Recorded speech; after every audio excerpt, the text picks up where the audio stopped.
할렐루야. 영교회 권지천 목사입니다. 토요일 아침인데 말씀 잠깐 묵상하겠습니다. 오늘은 요한계시록 3장 14절 15절 2절만 보겠습니다. 라오디게아 교회 사자에게 편지하라. 아멘이시오 충성되고 참된 증인이시오 하나님의 창조의 근본이신 이가 이르시되 내가 내 행위를 아노니 내가 차지도 아니하고 뜨겁지도 아니하도다. 내가 차든지 뜨겁든지 하기를 원하노라. 요한계시록에 대한 것을 얘기할 때 요한계시록의 그 성격은 그 요한계시록 1장 3절에서 이렇게 말씀합니다. 예언의 말씀을 읽는 자와 듣는 자와 그 가운데 기록된 것을 지키는 자들이 복이 있나니 때가 가까움이라. 이거는 이제 때가 가까워 온 말씀. 이게 이제 보통은 요한계시록을 그냥 아주 먼 훗날, 아주 먼 훗날 그렇게 일어날 일이라서 나하고는 별로 관계없는 것처럼 생각하는 경우가 참 많습니다. 그래서 여기에 뭐 여러 가지 사건들 또 어떤 그 징조들을 읽을 때 복잡하다, 어렵다. 그리고 뭐 지금 이건 나와 아무 상관없는 것처럼 생각하잖아요. 성경은 이 모든 것들이 뭐냐면은 속히 이루어질 일들이다. 물론 시간적으로 계산한다면 그렇겠죠. 이 요한계시록을 기록한 사도 요한이 대략적으로 주 한 90년에서 100년경에 기록했다고 우리가 해석을 하고 설명을 하는데, 그때부터 시작해가지고 지금이 주 2022년이니까 거의 뭐 한 1900년 이상 시간이 지나갔잖아요. 근데도 아직도 뭐가 뭔지 이런 큰 사건이 일어나지 않으니까 뭐 지금까지도 일어나지 않았는데 뭐 다 그런 거겠지라고 생각할 수 있어요.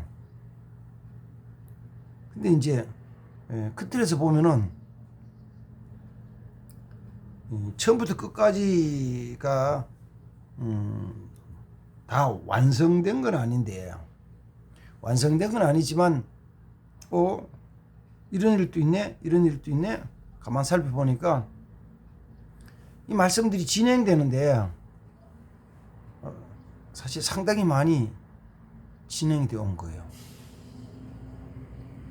그래서 요한계시록 큰 줄기 둘을 얘기하면은, 하나는 그 천상에서 하늘에서 쫙 이루어진 일들에 대한 것이고 그 천상에 대한 모습들이고, 또 한 줄기는 이 땅에서 일어난 사건들에 대한 사건들을 기록해 주고 있죠.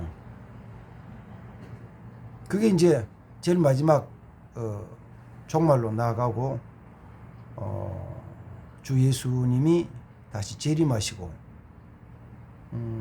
하나님이 예비하신 새하늘과 새 땅이 이루어진다라는 내용의 말씀입니다. 뭐 이거를 해석을 이제 잘하고 해야죠. 잘못하면은 요한계시록은 뭐 하나님께로부터 직접 계시를 받아가지고 해석을 한다고 하다가 보면 잘못하면은 이단으로 또 이 세상말을 찍히어가지고 어려움을 당하는 경우가 있고, 실제로 이걸 잘못 해석하는 경우도 참 많죠. 그래서 특히 우리 주님 예수님의 그 재림에 대한 걸 시간과 날짜를 봐가지고 잘못 해석을 하면은 이렇게 그 잘못된 길로 빠질 수가 있습니다. 조심을 해야 되죠. 그래서 우리는 이제 두 가지로 살펴보면서 요한계시록 내용 전체가 1장은 이 요한계시록 말씀해 주시는 그 인자에 대한 말씀, 인자에 대한 말씀이죠. 그 다음에 2장 3장은 이 땅에 있는 당시에 있었던 교회들에 대한 말씀, 특히 소아시아 지역의 7 교회에 대한 말씀을 해주시고, 그리고 4장부터 22장까지가 마지막 때 일어날 모든 사건과 징조들, 그런 역사들에 대한 것들을 이렇게 주고 있습니다. 다 중요한 말씀이에요. 어느 게 더 중요합니까? 라고 물은 것은 가장 어리석은 거예요. 하나님의 말씀은 예수님 말씀같이 1.1획도 다 귀한 말씀이고 하나도 땅에 떨어지지 않고 다 이루어질 말씀입니다. 그래서 말씀을 하나하나 깊이 깨닫는다는 것은 참 복된 것이죠. 목사인 저도 그런 것이죠. 이 말씀에 대한 것을 한마디 한마디 깨닫고 이렇게 나눌 수 있다는 것이 정말 감사한 거예요. 그러니까 저는 늘 그런 얘기를 합니다. 제가 성경을 읽고 또 이렇게 살펴보면서 몇 가지 깨달은 것은 사실은 전체에 비하면은 아주 적은 양이에요. 아주 적은 거. 조금밖에 되질 않는 거예요. 조금 더 많이 알아가지고 성경 전체를, 신구약 전체를 깨닫고 해서 많이 깨달았다 해도 또 성경을 완전히 다 깨닫고 관통했다 하더라도 사실은 하나님에 대한 것을 결국은 여기 성경에 기록된 내용밖에 모르잖아요. 성경을 완전히 이해한다고 하더라도 하나님에 대한 것은 여기에 기록된 내용만 안다고. 그러면은 성경에 기록된 것이 하나님에 대한 전부이냐 그러면 그건 아니죠. 그건 인정하잖아요. 기록되지 않는 게 훨씬 더 많잖아요. 그렇죠. 기록되지 않는 게 훨씬 더 많죠. 우리가 안다는 것은 어쩌면 아주 작은 부분이니까 항상 좀 겸손한 마음으로 진짜 나는 좀 무식합니다. 이렇게 고백을 하고 그저 내가 깨닫고 살펴봤던 것들을 사람들이 나누어 주는 삶이죠. 그런 마음을, 자세를 가졌으면 좋겠습니다. 오늘 읽었던 아시아 7 교회 중에서 마지막 교회인 라오디게아 교회 사자에게 편지하라. 그 전에 성경은 라오디게아 교회에 편지하라 이렇게 했는데 이거는 라오디게아 교회 사자에게 편지하라. 각 교회마다 마찬가지죠. 7 교회인 에베소 교회나 서문화 교회나 버가모 교회나 두아디라 교회나 빌라델비 교회나 사대 교회나 전부 다 똑같아요. 사자들에게 편지를 해서 하나님께서 교회 사자들이 교회에 말씀을 주죠. 그게 이제 하나님께서 백성들이 주시는 말씀을 주시는 계시하시는 방법이에요. 하나님이 직접 말씀하시는 경우도 있죠. 그건 누구냐면 직접 계시를 받는 사람은 하나님의 선지자들이에요. 어떤 분이 나는 지금 직접 하나님 계시를 받습니다라고 생각하고 그렇게 말씀을 받는다면 그분은 이 시대의 선지자예요. 선지자. 이 시대에 하나님이 이 시대에 필요한 말씀을 주시기도 하는데 주시는 것은 두 가지 방법이죠. 지금 이미 주신 성경을 해석을 해서 받기도 하고, 그 다음 하나님 직접 말씀을 주시기도 해요. 여러분 부인하지는 않습니다. 그래서 그런 분이 있다면 조심스럽게 말씀을 드리면서 잘 지켜보는 거죠. 잘 지켜보는 거죠. 그러니까 첫 번째 이제 어떤 그 이미 주어진 말씀을 통해서 그것을 우리 시대에 또 내가 사는 이 지역에 또 여기 사는 이 사람들에게 어떻게 해석하라고 설명할 것이냐가 가장 첫 번째 문제죠. 왜? 이미 주신 것이니까. 이 요한계시록 2장 3장의 아시아의 교회에 대한 것도 이미 주신 것이잖아요. 이미 사도 요한을 통해서 2000년 전에 주신 말씀이잖아요. 2000년 그 말씀을 지금 시간적으로는 지금 장소적으로는 여기서 사람에게는 모인 이들에게 어떻게 적용할 것인가. 그렇죠. 항상 그 마음 자세를 가만 살펴보고 묵상하면은 하나님 주신 말씀이 있습니다. 있어요. 자, 그러면 읽었던 라오디게아 교회에 대한 것도 오늘 아침에 뭐 아침 시간에 뭐 그렇게 많이 할 수 있는 건 아니고 간단간단히 좀 살펴본 겁니다. 제일 첫 번째 나오는 것이 뭐냐면은 15절에 내가 내 행위를 아노니라는 거예요.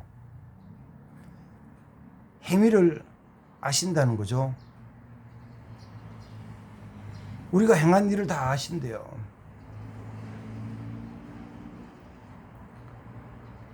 우리는 어떤 때는 내 자신이 행한 일들을 드러내도 괜찮은 것이 있고, 드러내면 부끄럽기도 하고 창피하고 아니면 더 어떤 고통스러운 일이 생길 수 있어서 숨기고 싶은 것들도 있죠. 그런 것이 없이 그냥 내 삶이 깨끗한 사람은 정말 훌륭한 사람, 복된 사람이죠. 복된 사람. 목사님 저도 뭐 솔직히 얘기하면 그렇잖아요. 다 공개되면은 좀 부끄러움 당할 뿐만 아니라 어쩌면은 굉장한 고난을 당할 수 있는 문제들이 있죠. 근데 그런 것들은 숨기고 싶어요. 내 내 부족함, 내 잘못은 숨기고 싶잖아요. 근데 성경은 하나님은 그 모든 것 다 아시는 분이시다. 다 아시는 분 앞에 숨길 수도 없는 거죠. 근데 아시는데 보시는 그 모습은 뭐라 그러냐면은 이런 거죠. 내가 내 행위를 아노니 내가 차지도 아니하고 뜨겁지도 아니하다. 내가 차든지 뜨겁든지 하기를 원한다. 이 주님의 마음이에요. 차다 뜨겁다는 이야기가 뭐냐면은 다른 이걸 바꿔서 얘기를 하면 이런 거예요. 그 뒤에 이제 그 17절 말씀, 16절 말씀에 보면은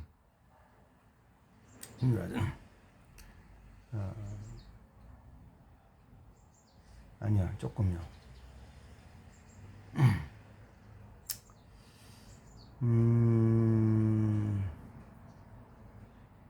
저 19절 말씀 보면 이렇게 말합니다. 물은 내가 사랑하는 자를 책망하여 징계하노니 그러므로 내가 열심을 내라. 그리고 회개하라. 이렇게 말씀하셔요. 회개하라. 그 열심을 내지 못하고 뜨겁지도 않고 차지도 않는 그 모습에 대한 것을 회개하라는 거예요. 왜냐? 라오디게아 교회 주신 말씀은 겉으로 볼 때 너는 너 스스로는 부요해서 부족한 것도 없고 또 부요해서 그냥 편하게 잘 사는 것처럼 보여지는 거. 요한계시록에 기록된 그 지역마다 특성이 있겠습니다만은 라오디게아 지역은 부요한 지역이에요. 경제적으로 잘 사는 지역이에요. 물질은 풍요해요. 육신적으로 큰 문제 없이 잘 지내요. 그래서 사람들이 그렇게 사는 거죠. 문제 없이 편안하게 잘 지내요. 근데 거기 실제로 영적인 모습을 볼 때는 너 행한 것이 없어서 네가 벌거벗은 것이고 믿음으로 살지는 못해서 그저 눈이 멀어서 보지 못하는 상태이고 그런 상태인데 그렇게 살면 안 된다는 거죠. 지금 말씀하시는 거죠. 누구든지 그렇게 미지근하게 믿는 것인지 안 믿는 것인지 뜨겁지 차지 않게 이렇게 지내는 거 이렇게 주님 보시고는 기뻐하지 않으신다는 것입니다. 그리고 뭐라 하면 내가 내 입에서 너를 토해버릴 것이다 이렇게 말씀하셔요. 뭐 현대인들이 많이 그렇게 살아갑니다. 경제적으로 부유해지니까 우리나라도 사실은 상당히 부유한 거죠. 전 세계 250개국 유엔에 가입된 나라가 250개국이 넘는데 경제적인 면에서는 이 좁은 땅덩어리에 사는 사람들이 경제 제10위 정도 하잖아요. 그리고 뭐 잘 모르지만 어떤 분은 그런 이야기를 해요. 저 바다에 떠다니는 그 큰 화물선 컨테이너를 실어 나르고 무역에 하는 그 화물선에 13%가 대한민국 배라는 거예요. 대한민국 배. 굉장한 거죠. 잘 살아요. 잘 사니까 이 라오디게 교회처럼 시형적으로 신앙적으로 미지근해져요. 미지근한 거예요. 그래서 예수 믿는 건지 예수 믿지 않는 건지가 명확하게 구별이 잘 안 돼요. 그래서 어떤 분은 그런 이야기를 하거든요. 자기가 직장을 다녔는데 지금 다니는 직장 한 3년, 4년 됐는데 아직도 직장에 다니는 동료가 자기가 교회 다니고 예수 믿는다는 것을 모른다는 거예요. 아무도 모른다는 거예요. 어떻게 하면 그렇게 정말 깜짝하지 모를까 그러면 이분이 직장 생활 속에서는 절대로 예수 냄새를 안 피우는 거죠. 안 나타내는 거죠. 교회 다니는 표시를 안 하는 거죠. 말이나 행동 속에서 예수 믿는 사람의 그 흔적이 전혀 표시가 나타나지 않는 거예요. 모르는 거죠. 예를 들면 어디 가서 식사할 때도 예수 믿는 사람은 당연히 하나님 감사합니다라고 감사 기도를 하고 식사를 하는데 마음속으로 하는지 잘 모르지만 그런 기도하는 모습이 안 나타나잖아요. 똑같이 자 우리 식사합시다 그러면 네 감사해요 잘 먹겠습니다 그러면 그냥 숟가락 들고 젓가락 들고 떠다가 먹는 거죠. 어쩌면 그럴지 모르죠. 숟가락 들고 잠깐 동안 감사합니다 하고 먹을지 모르죠. 국을 뜨면서 감사합니다 하고 먹을지 모르죠. 표시는 안 나는 거죠. 잘 몰라요. 그래서 예수 믿는지 안 믿는지 아무도 몰라. 그런 미지근한 신앙 가운데서 뭐 하라고요? 열심을 내고 회개하라고 말씀하셔요. 열심을 내고 회개하라. 열심을 내고. 그리고 너 영적으로는 지금 벌거벗고 사는데 그 벌거벗고 사는 거 좀 수치 좀 가려라. 어떻게 하냐면은 흰 옷을 사서 입어서 가려라. 옷을 사서 입어서. 성경에서 옷이란 것은 요한계시록 19장에 보면은 그 성도들의 행실이다. 옳은 행실이라고 말씀하거든요. 내가 믿음으로 사는 착한 행실들이 나의 영적인 모습을 보면 벌거벗은 수치를 가리는 옷을 사서 입는 거예요. 그게 해야 된다. 그게 된다. 그리고 또 말씀하시기를 3장 20절에 보면 볼지어다 내가 문 밖에 서서 두드리노니 누구든지 내 음성을 듣고 문을 열면 내가 그에게로 들어가 그로 더불어 먹고 그는 나로 더불어 먹으리라. 다시 보세요. 다시 잘 들어봐요. 내가 지금 문 밖에 서서 두드리노니 누구든지 내 음성을 듣고 문을 열면 내가 그에 들어가리라. 그럼 주님이 어디 계시는 거예요 지금? 문 밖에 계시는 거예요. 라오디게아 교회 문 밖에 주님 계시는 거예요. 주님 안에 계시는 게 아니고, 자, 그리고 이제 우리 적용하는 거죠. 주님이 어디 계시냐면은 내 안에 계시지 않고 내 밖에 계시는 거예요. 내가 주인으로 살아가는 거예요. 그런 삶에 대한 것을 책망하시면서 열심을 내라, 열심을 내라, 열심을 내라, 회개하라 말씀하십니다. 자신을 돌아봐야 돼요. 주님이 내 안에 계시는지 바깥에 계시는지. 주님이 내 안에 계신다면 주님 말씀하실 때 듣고 순종하겠죠. 그게 없으면 주님 밖에 계시는 거예요. 주님 관계없이 살아가는 거예요. 이런 삶이 아닌 정말 주님이 나와 함께하는 삶이 되기 위해서 열심을 내고 그렇지 못한 사람들 회개하는 삶이 되어야 될 줄 믿습니다. 주님 감사합니다. 오늘 아침도 라오디게아 교회에 대한 말씀을 잠깐 묵상합니다. 은혜 주시고 주님을 내 안에 모시고 함께 살아가는 주님과 함께하는 천국의 삶이 오늘도 이루어지게 하옵소서. 예수님의 이름으로 기도하옵나이다. 아멘. 감사합니다.